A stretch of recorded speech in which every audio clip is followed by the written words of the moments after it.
Hello my dear student, welcome back to Deepak classes. स्वागत है आपका अपने चैनल दीपक क्लासेस पे।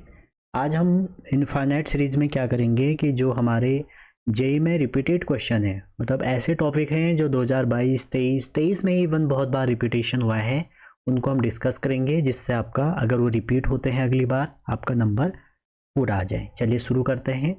आज का टॉपिक है यूनिट एंड डायमेंशन, और यूनिट एंड डायमेंशन में बच्चों हम 3 टाइप करेंगे, 3 टाइप और 10 एमसीक्यू। मैं 10 ही कराऊंगा, हो सकता है इससे ज़्यादा भी आपको क्वेश्चन वहाँ होंगे, बस मैं आपको एक सैम्पल क्वेश्चन और उसके टाइप बता दूंगा। तो बच्चों देखो, पहला जो टाइप है वो ये है, आपने जनरली जैसे मैं आपको बताऊं कि आपने फोर्स की अगर डायमेंशन लिखते हैं तो क्या लिखते हैं, m/l/t-2।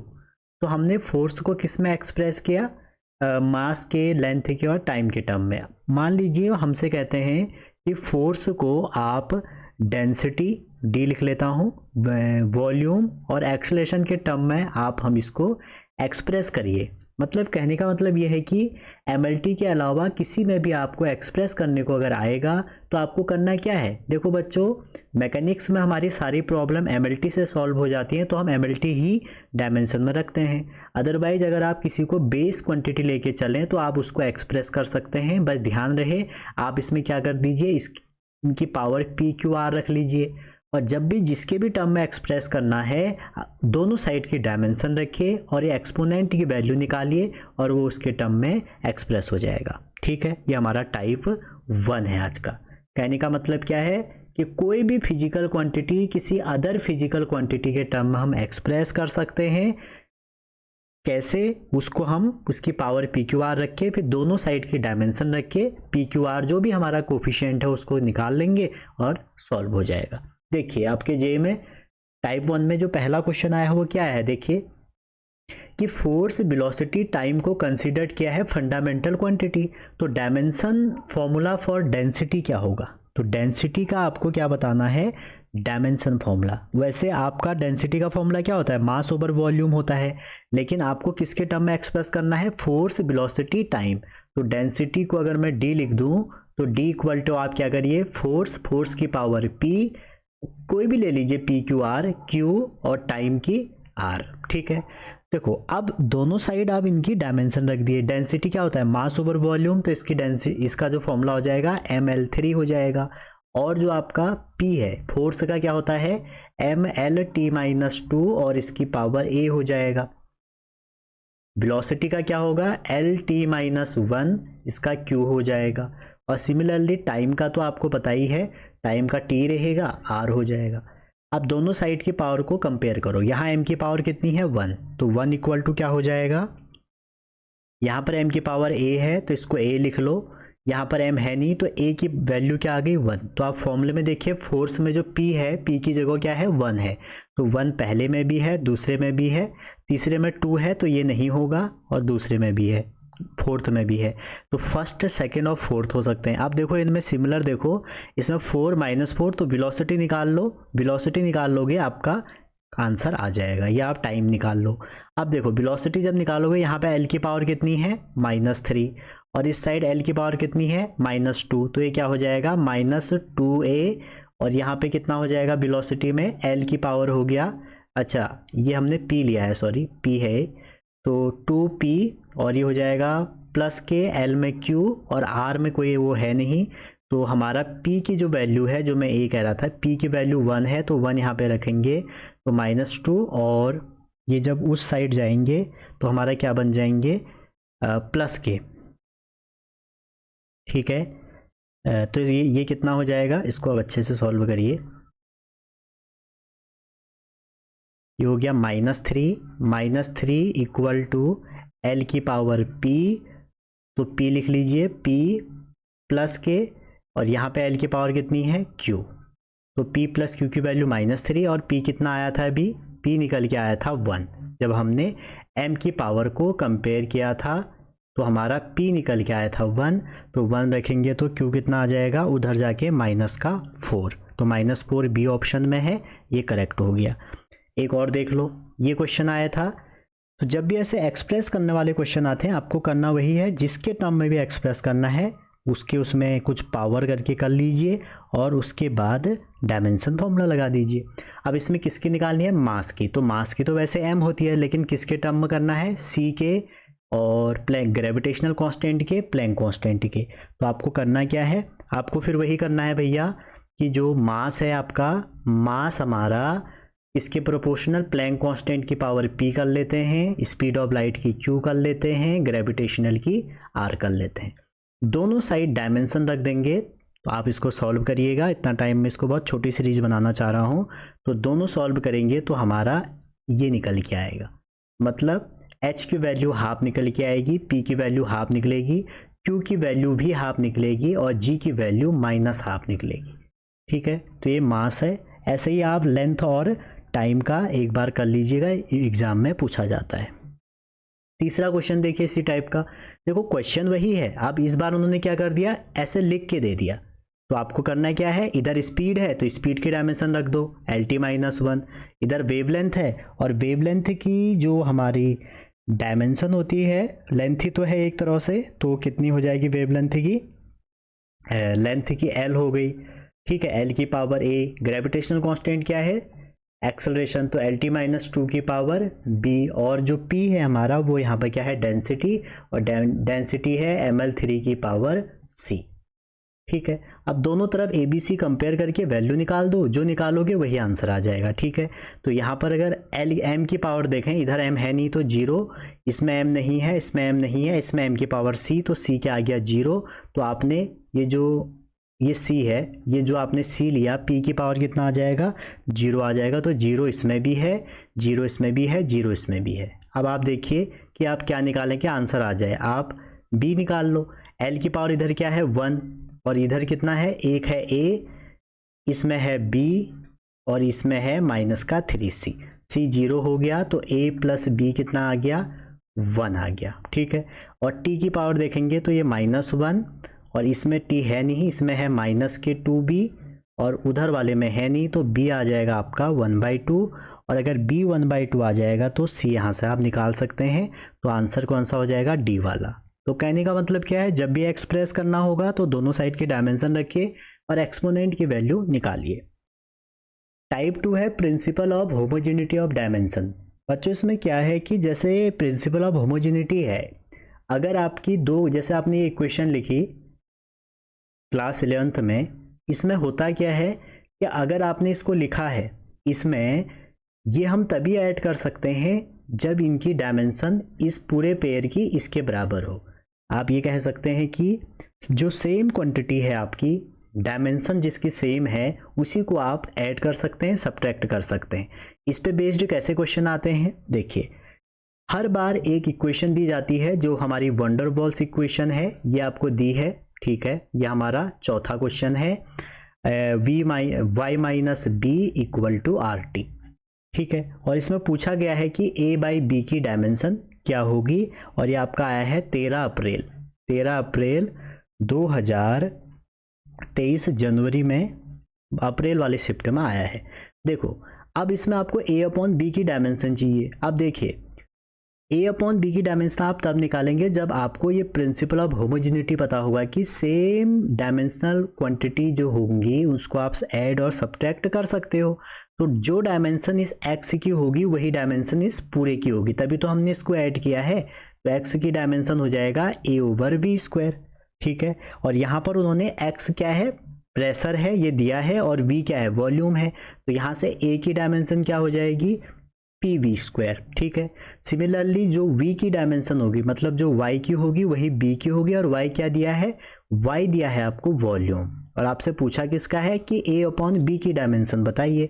तो जब A/B आप करेंगे तो v से तो v कट जाएगा, तो क्या निकल के आएगा, PV। और PV क्या होता है, PV होता है आपका टोटल वर्क डन। तो इसकी डायमेंशन किसके बराबर हो जाएगी, एनर्जी के बराबर या वर्क के बराबर। तो इससे क्वेश्चन काफ़ी पूछे गए हैं प्रिंसिपल ऑफ होमोजेनिटी से, और उसमें भी उन्होंने वंडरवॉल्स इक्वेशन का यूज किया है कई बार। ठीक है, एक और क्वेश्चन देखिए वंडरवॉल्स का ही। वंडरवॉल्स का जो आपको अगला क्वेश्चन दिया है वो ये दिया है कि आपके पास एक इक्वेशन है, अगेन वही दी है, P/A/B² और V - B equal to RT। ठीक है, और ये क्वेश्चन कब आया है? 1 फरवरी के शिफ्ट में आया है 2023 में। ठीक है, हमारा क्वेश्चन नंबर 5 है। तो अब आपसे पूछ रहे हैं कि बी स्क्वायर ए की डायमेंशन बताइए। ठीक है, अब ऑप्शन कैसे हैं? ऑप्शन बड़े मज़ेदार हैं। पहला है बल्क मॉड्यूलस, दूसरा है शेयर मॉड्यूलस, तीसरा है कॉम्प्रेसिबिलिटी और चौथा है आपका एनर्जी डेंसिटी। तो 4 ऑप्शन हैं, इसमें से आपको एक पिक करना है। तो देखिए, अभी हमने ए और बी की डायमेंशन निकाली, सेम वही प्रिंसिपल ऑफ होमोजेनिटी से हमने ए की ये है डायमेंशन, हमने पी और बी की अभी वैल्यू रखी नहीं है क्योंकि काम हो गया बिना वैल्यू रखे। वैसे वी की वैल्यू है वॉल्यूम। तो आपसे पूछा किसका है? बी स्क्वायर ए। तो वी स्क्वायर ए का मतलब हो जाएगा, वी की वॉल्यूम है तो V square over P V square. तो वी स्क्वायर से वी स्क्वायर कट गया, तो 1 प्रेशर जिसकी डायमेंशन होगी वही आपका क्या होगा? आंसर होगा। तो जो बल्क मॉड्यूलस है बच्चों, वो क्या होता है? Stress over strain. स्ट्रेन की डायमेंशन नहीं होती और स्ट्रेस की डायमेंशन प्रेशर के बराबर होती है, तो ये दोनों तो हो नहीं सकते। एनर्जी डेंसिटी हो नहीं सकती। और 1 रेसिप्रोकल जो होता है, 1 रेसिप्रोकल और प्रेशर जो होता है उसको हम बोलते हैं कॉम्प्रेसिबिलिटी। तो देखिए कितना सरल क्वेश्चन यहाँ से पूछे जा रहे हैं, आपको ये आने चाहिए। ठीक है, और बाकी यहाँ से जो अगला टाइप है हमारा, थर्ड टाइप जो पूछा जाएगा, वो क्या पूछा जा रहा है? देखिए, डायमेंशन ऑफ फिजिकल कांस्टेंट। हर एक क्वेश्चन में आपसे ये पूछा जा रहा है कि डायमेंशन बताइए फिजिकल कांस्टेंट की। फिजिकल कांस्टेंट में क्या है? सबसे पहले है बच्चों प्लैंक कांस्टेंट। कितनी बार आपको टेबल के फॉर्म में या नॉर्मली आपसे ये क्वेश्चन पूछा है कि प्लैंक कांस्टेंट की डायमेंशन क्या होगी, तो मैं आपको बता दूं, प्लैंक कांस्टेंट की डायमेंशन एंगुलर मोमेंटम के बराबर होती है। और अगर आप इसको निकालोगे प्लैंक कांस्टेंट की डायमेंशन, तो एंगुलर मोमेंटम के mvr से निकाल सकते हैं।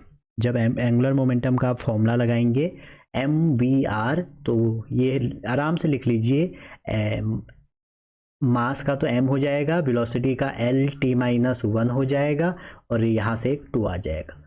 दूसरा जो आपसे पूछा जाता है फिजिकल कांस्टेंट में डायमेंशन, वो पूछा जाता है हर बार विस्कोसिटी का। ठीक है, हमेशा आपसे ये पूछा जाता है कि जो हमारी विस्कोसिटी है उसकी डायमेंशन क्या होगी। तो विस्कोसिटी की डायमेंशन के लिए अगर आपको फॉर्मूला याद नहीं है तो आप स्टोक्स लॉ लगा सकते हैं। 6 पाई ईटा आपकी विस्कोसिटी है, आर रेडियस है, वी वेलोसिटी है, और जिसका फॉर्मूला क्या निकल के आता है? mlt-1। ठीक है, तीसरा बच्चों जो हमारा डायमेंशन का क्वेश्चन आपसे पूछा जाता है, वो ये पूछा जाता है, ये बात आप ध्यान रखना, कि young modulus, bulk modulus, share modulus, stress, और आपका स्ट्रेस के अलावा एक और होगा इसमें प्रेशर, इन सब की जो डायमेंशन होगी वो सेम होगी। क्योंकि यंग मॉड्यूलस, बल्क मॉड्यूलस और शेयर मॉड्यूलस में आपका क्या होता है? आपका स्ट्रेन डायमेंशनलेस होता है, और एक बार स्ट्रेन अगर डायमेंशनलेस हो जाएगा तो बचेगा क्या? स्ट्रेस। तो जो डायमेंशन स्ट्रेस की होगी वही प्रेशर की हो जाएगी, और वही कोई भी इलास्टिक मॉड्यूलस की हो जाएगी। क्लियर है यहाँ तक? तो ये आपको ध्यान रखने हैं। और भी ऐसे बहुत आपके वो हैं इम्पॉर्टेंट टर्म हैं जिनके आपकी डायमेंशन पूछी जाती है। ठीक है, अच्छा आगे चलते हैं। इसी में कई बार आपसे क्वेश्चन पूछा जाता है कुछ स्टैंडर्ड फॉर्मूले, जैसे वेलोसिटी का, ईएम वेव की जो वेलोसिटी है उसका फॉर्मूला क्या होता है? Mu naught epsilon not. तो आपसे एग्जाम में क्या पूछा जाता है? एप्सिलॉन नॉट म्यू नॉट की डायमेंशन बताओ। तो यहाँ से इसकी वैल्यू c होती है, तो इसका स्क्वायर कर देंगे तो c स्क्वायर। तो स्पीड ऑफ लाइट की डायमेंशन होगी lt-1, और इसका स्क्वायर कर दोगे तो क्या आ जाएगा? l2t-2। ठीक है, कई बार इनसे पूछा जाता है, इनको आप ध्यान रखिएगा। और दूसरा जो आपसे पूछा जाएगा एनर्जी डेंसिटी, जो इलेक्ट्रोस्टैटिक एनर्जी डेंसिटी है, मैग्नेटिक एनर्जी डेंसिटी है, इनका आपसे फॉर्मूला पूछा जाता है। तो energy density means energy over volume. इसका जो आपका फॉर्मूला होता है वो एनर्जी बाय वॉल्यूम से निकाल सकते हैं। ठीक है, तो आज की वीडियो में इतना ही। ठीक है, मिलते हैं अगली वीडियो में। और एक बार बच्चों जो इसमें लास्ट टाइप है, चार टाइप करा देते हैं। एक बार इसमें ये है कि जो आपकी डायमेंशन है टाइप 4 ये है। आपसे कई बार ऐसे क्वेश्चन पूछे जाते हैं, आपको लगेगा नहीं कि हम जेई देने जा रहे हैं। तो जेई में कैसे क्वेश्चन पूछे जाते हैं, देखिए 24 जैन को ये क्वेश्चन पूछा था 24 जनवरी के शिफ्ट में, शिफ्ट 1 था। ऐसा क्वेश्चन आया था, प्लैंक कांस्टेंट एक टेबल जैसी बना के दे देते हैं आजकल, स्टॉपिंग पोटेंशियल, तीसरा वर्क फंक्शन, ठीक है, स्टॉपिंग पोटेंशियल को V नॉट लिख लेते हैं, और लास्ट में था मोमेंटम। तो ऐसे क्वेश्चन दे रहे हैं, ये 4 दे रहे हैं, इनके सामने इनके ऑप्शन दे रहे हैं। अब जैसे प्लैंक कांस्टेंट है, स्टॉपिंग पोटेंशियल है, वर्क फंक्शन है, मोमेंटम है, तो सबके आपको फॉर्मूले आने चाहिए। जैसे प्लैंक कांस्टेंट का एंगुलर मोमेंटम या E=h/ν। तो एक बार थोड़ा सा प्रैक्टिस कर लीजिए कि कौन सा फॉर्मूला कहाँ पे लगेगा। जैसे आपका स्टॉपिंग पोटेंशियल है तो काइनेटिक एनर्जी का फॉर्मूला क्या होता है, काइनेटिक एनर्जी होता है EV0। यहाँ से आप स्टॉपिंग पोटेंशियल निकाल सकते हैं। और वर्क फंक्शन क्या होता है, वर्क फंक्शन का आपका HV0 जो एनर्जी का होता है वर्क फंक्शन, मोमेंटम MV। तो ये आपसे ऐसे बहुत क्वेश्चन पूछे हैं टेबल बना के। जैसे अब इनको कराना कोई वो नहीं है, क्योंकि आप बहुत बड़ा एग्जाम देने जा रहे हैं और शायद ही आपने तैयार किया हो, तो आपके पास NCERT अगर होगी तो वहाँ सबसे पीछे जो NCERT क्लास 11 में डायमेंशन टेबल में जाइए, वहाँ सारी डायमेंशन देखिए। जैसे आपको मैं बताऊँ 29 जैन में क्या क्वेश्चन आया था, अब बताइए। अब इसको मैं सॉल्व कराऊंगा, क्यों टाइम वेस्ट कराना है आपका। टॉर्क की पूछी थी, स्ट्रेस की पूछी थी, ठीक है, और लेटेंट हीट की पूछी थी, L से दिखाते हैं उसको, और पावर की पूछी थी। तो डायमेंशन पूछे या यूनिट पूछे। अब देखो टॉर्क में आपको पता होना चाहिए R×F, ठीक है। स्ट्रेस में आपको अभी बताया मैंने, force over area. Latent heat equal to ml होता है। पावर क्या हो जाएगी, रेट ऑफ डूइंग वर्क। तो आपको इससे रिलेटेड क्वेश्चन आते हैं। तो ये 4 टाइप थे आपके, और इन 4 टाइप से रिलेटेड क्वेश्चन थे, ठीक है। आई होप आपको ये सीरीज पसंद आएगी। मैं इसको कंटिन्यू करूंगा, जो बहुत इंपॉर्टेंट क्वेश्चन बार बार पूछे जा रहे हैं वो आपके सही हो जाएं। मिलते हैं अगली वीडियो में, तब तक अपना ध्यान रखिए, पढ़ते रहिए। Wishing all the best.